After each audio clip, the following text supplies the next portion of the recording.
bu video buraya gelmek isteyenler için yararlı bir video olur. Hadi gezmeye başlayalım.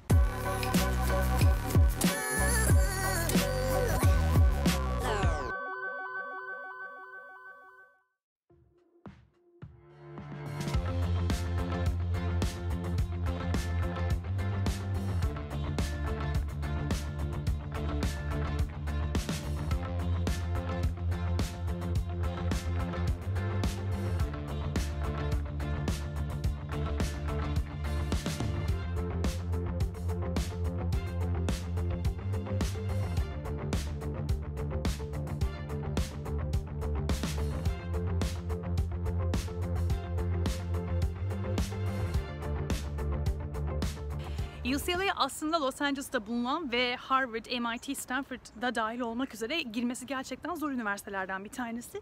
Size şurayı göstermek istiyorum. Hemen arkamı döneceğim ve göstereceğim.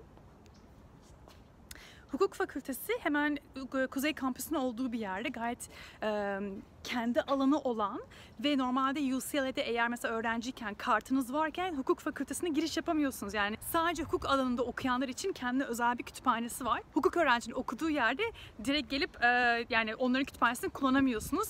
Gerçekten çok force'lu. Hemen şöyle göstereyim size.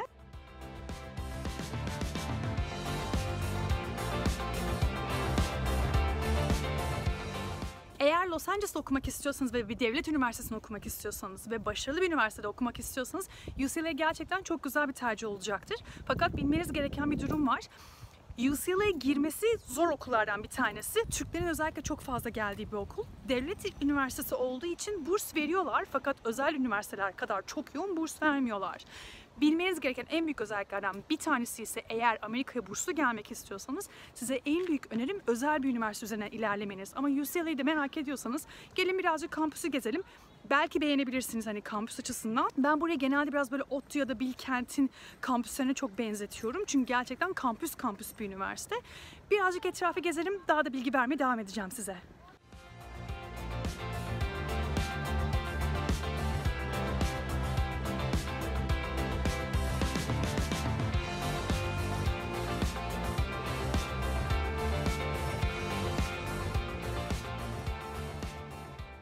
Bu videoyu izlerken kampüs birazcık size tanıdık geliyor olabilir. Çünkü UCLA Los Angeles'ta olduğu için birçok film aslında kampüsün içinde çekilmiş. İzlerken görebileceğiniz şekilde çok fazla tanıdık binalar var aslında. Birkaç tane size göstermek istiyorum. Buna ek olarak da şu an hafta sonu burası. Biraz daha rahat çekim yapabilmek için hafta sonu geldim. Ve karşımda aslında bir tane düğün var. Yani düğün değil aslında. Burada fotoğrafları çekmek için buraya gelmişler. Gelini burada görebilirsiniz. Aslında bu düğün olaylarını Stanford kampüsünde de görmüştük. Kampüste birbirleriyle sevgili olan ve daha sonra evlenen insanlar aslında buraya gelip burada da düğün fotoğraflarının çekimini yapıyorlar. Bunu yapmaları çok normal. Amerika'da bunu çok fazla görebilirsiniz. Türkiye'de böyle bir şey var mı? Emin değilim. Hatta Türkiye'de garip olabilir böyle bir şey ama varsa da lütfen yorum bölümüne ekleyin, ben de öğrenmiş olayım. Yani üniversitede bir şekilde tanışıp daha sonra düğün fotoğrafları için üniversiteye gelen insanlar var mı? Burada çok normal bunu yapmak. Ama zannetmiyorum Türkiye'de öyle bir şey var mı? Varsa lütfen söyleyin. Gerçekten ben de bilmek istiyorum.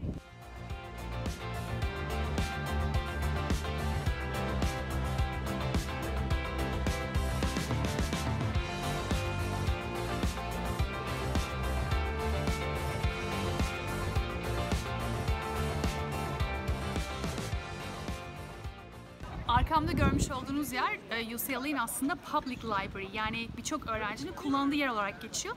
Biraz önce size göstermiş olduğum Hukuk Fakültesi'ndeki kütüphane aslında sadece Hukuk Fakültesi'nde okuyanlar için geçerli. Fakat arkadaki de birçok insanın, yani farklı fakültelerde okuyan öğrencinin gelip kullandığı bir yer. Tam şu anda aslında UCLA kampüsünün ortasındayım. Birçok fakülte bunun etrafında var. Matematik bölümüne, fizik bölümüne, aşağı indiğimiz zaman da business bölümünü göreceğiz. Olabildiğince büyük bir yer. Eğer yürüyerek hepsini bitirmek isterseniz yaklaşık böyle bir 25 dakika boyunca hızlı adımlarla yürümeniz gerekiyor. Yoksa oldukça büyük bir kampüs. Şimdi aşağı doğru inerim. Hem size stadyumu göstermek istiyorum. Dediğim gibi buraya gelmeyi düşünüyorsanız umarım bu video sizin için yararlı olur. Hadi yürümeye başlayalım.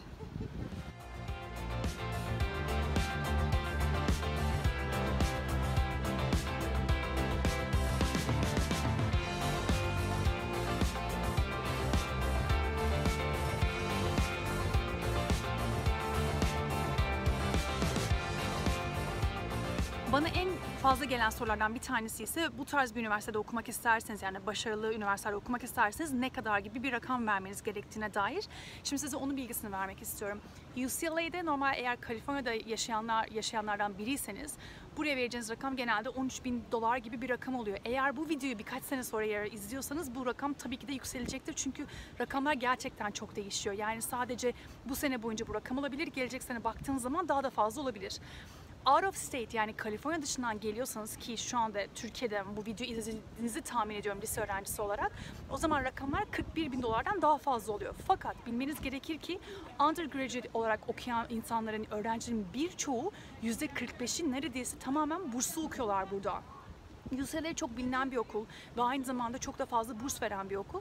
%45 gibi bir rakam gerçekten de çok yüksek. Hatta diğer üniversitelere kıyasla, diğer devlet üniversitelerine kıyasla daha da fazla burs veren üniversiteden bir tanesi. Bursunu nasıl alabilirsiniz? Bununla alakalı hemen size birkaç adımdan bahsetmek istiyorum. Bunu nasıl araştırabileceğinize dair. Öncelikle diyelim ki, örnek vereceğim. UCLA'de olduğum için bu örneği veriyorum size. UCLA'ye gelmek istiyorsanız diyelim. Okumak istediğiniz bölüm gerçekten bu okulda var mı? Önce ona bakın. Mesela matematik okumak istiyor olabilirsiniz. Matematik bu bölümü var. Ama onun dışında başka bir bölüm okumak isterseniz ve bu üniversitede yoksa, o zaman başka UC sistemindeki üniversitelere bakmanız gerekiyor. UC sistemi demişken, mesela UC Berkeley'nin videosunu yapmıştım ben daha önce burada, ya da başka UC üniversitelere bakabilirsiniz ki onların isimlerini aşağı yazıyor olacağım. Buradaki üniversitenin vermiş olduğu burslara bakabilirsiniz. Fakat UCLA olabildiğince fazla burs vermekte. Bunu bilmenizde yarar var.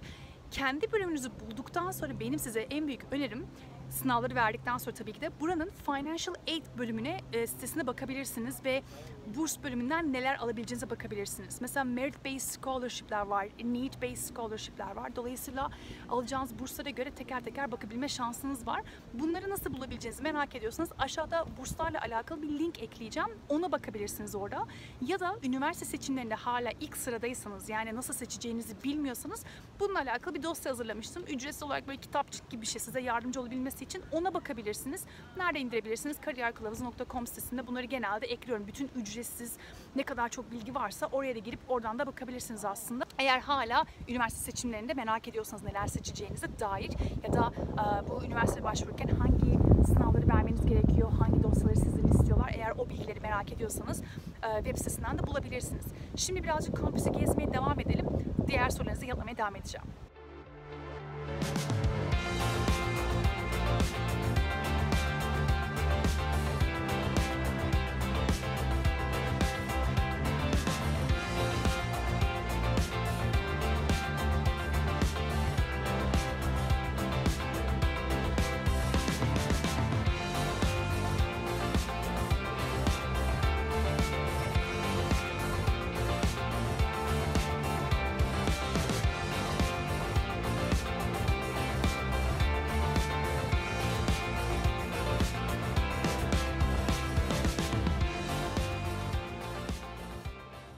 UCLA hakkında sizinle şaşırtıcı bir bilgiyi paylaşmak istiyorum. Her sene neredeyse bu üniversite sürekli rekor kırmakta. Özellikle college application'larda. Dünya çapında en fazla rekor olarak college application alan üniversitelerden bir tanesi burası. Harvard, Stanford, MIT geçecek şekilde de. Bunun en büyük sebeplerinden bir tanesi bu üniversitenin Los Angeles'ta olması, kampüsünün bu kadar geniş olması, olabildiğince fazla fakültesinin olması ve aynı zamanda çok da fazla burs vermesi. Dediğim üzere %45 oranında undergradların çok da fazla scholarship aldığı güzel bir üniversite. Bunun güzel bir yanı şu şekilde, yabancı öğrencilere de burs veriyorlar. Ama dediğim gibi notlarınızın tabii ki de yüksek olması gerekiyor. Ama onun dışında eğer UCLA'de kısa dönemde okumak isterseniz sertifika programlarına da gelebilirsiniz.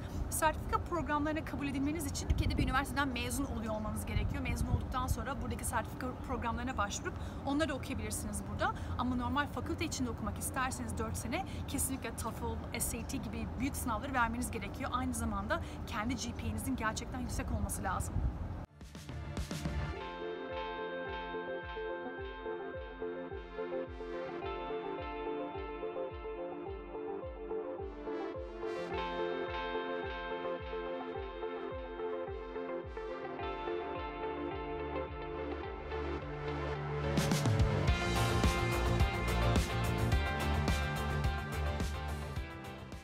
Size farklı bilgi daha vermek istiyorum. Diyelim ki bu videoyu lise zamanında değil, üniversite zamanında izliyorsunuz ya da üniversitede şu an olan ve Amerika'ya gitmek isteyen tanıdıklarınız var. Güzel bir haberim var şu şekilde. Normalde üniversitede okumak isterseniz burada yani 4 senelik bir rakama baktığınız zaman $100.000 gibi bir rakamdan bahsediyoruz. Yani burs eğer almazsanız. Burs alırsanız bu rakam tabii ki de düşüyor. Fakat üniversite bittikten sonra hala Amerika'ya gelmeyi düşünüyorsanız aslında UCLA'nin çok farklı programları var. UCLA'nin kendi içinde UCLA Extension olarak bilinen sertifika programları var. Siz mezun olduktan sonra size aslında bir degree vermiyor. Yani bitirdiğiniz zaman oturup da hani bir Bachelor of Arts ya da Bachelor of Science tarzı aslında bir diploma almıyorsunuz. Fakat 9 ay gibi süren programları bitirdikten sonra ki birçok alanda aslında bu var. Yani matematik alanından, marketing alanına, business'tan, dış ticarete kadar yani aklınıza ne kadar gelebiliyorsa farklı alanlarda sertifika programları var. Fiyatları daha uygun. Yani mesela burada master yapmak isterseniz $90.000, $100.000 gibi rakamlardan bahsederken sertifika programları 10.000, 20.000 gibi bir rakamlar oluyor. 9 ay boyunca burada okuduktan sonra Amerikan hükümeti size yaklaşık 1 sene boyunca çalışabilmek üzere size bir OPT programı veriyor. Bir OPT çalışma hakkı veriyor. Ve OPT çalışma hakkında eğer burada iş bulabilirseniz 1 sene boyunca burada kalabilirsiniz. Bir Amerikalı gibi bir işe girebiliyorsunuz ve bir Amerikalı gibi burada 1 sene boyunca legal yaşayabiliyorsunuz. Tabii OPT sırasında eğer bir şirketi bulabilirsiniz sizi sponsor etmesi açısından sizin için güzel olur bu aslında. Çünkü sizi sponsor ettikleri zaman H1B yani çalışma vizesi alıp daha sonra çalışmanıza devam edebilirsiniz ve burada yaklaşık 6 seneye kadar kalabilirsiniz. Bu UCLA Extension programları Amerika için de çok ünlü. Çünkü birçok insan dediğim gibi LA'ye gelmek istiyor ve benim de Türkiye'den tanıdığım birçok insan aslında UCLA Extension yani UCLA sertifika programlarıyla geliyorlar. Eğer üniversiteden sonra Amerika'ya gelmeyi düşünüyorsanız ve master yapmayı düşünmüyorsanız tabii ki de bu mükemmel bir program aslında sizin için. Fakat üniversiteyi burada okumak istiyorsanız gerçekten de burs alabilme şansınız var. Dediğim gibi linkleri aşağı ekleyeceğim. Sizin için yararlı olacağını düşünüyorum. Şimdi kampüsü gezmeye devam edelim.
UCLA diğer şeylere göre aslında çok pahalı bir üniversite ya da bulunduğu alan çok da pahalı değil ve UCLA'nın en güzel yanı ise eğer burada okumak istiyorsanız yurtlarda kalabilirsiniz ve şu an yurt bölümlerine yürüyorum aslında. Ama aynı zamanda eğer şehirde yaşamak istiyorsanız şehir üniversitesi gibi şehrin tam ortasında bulunan büyük bir kampüs. Dolayısıyla aslında ev bulmanız ya da ev arkadaşı bulmanız hiç sorun olmuyor. Ev arkadaşı arıyorlarsa haberleştikleri ilanlar ve yerler var. Dolayısıyla buraya geldiğiniz zaman bursunuzun aslında bir bölümünü yurtlarda da alabilirsiniz. O yüzden burs aldığınız zaman konaklama derdiniz de olmayacaktır aslında.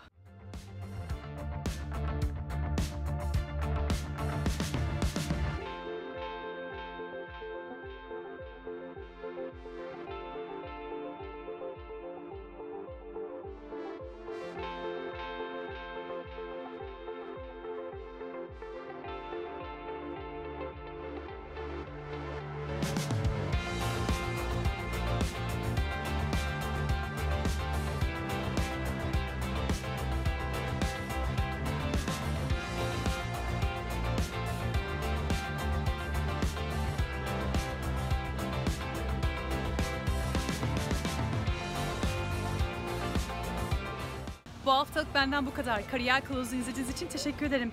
Umarım bu video sizin için yararlı olmuştur. Eğer UCLA'ya gelmeyi düşünüyorsanız ve bu okulda okumayı düşünüyorsanız aklınıza hala takılan sorular varsa lütfen yorum bölümüne eklemeyi unutmayın. Kendinize çok iyi bakın. Haftaya yeni bir videoda görüşmek üzere.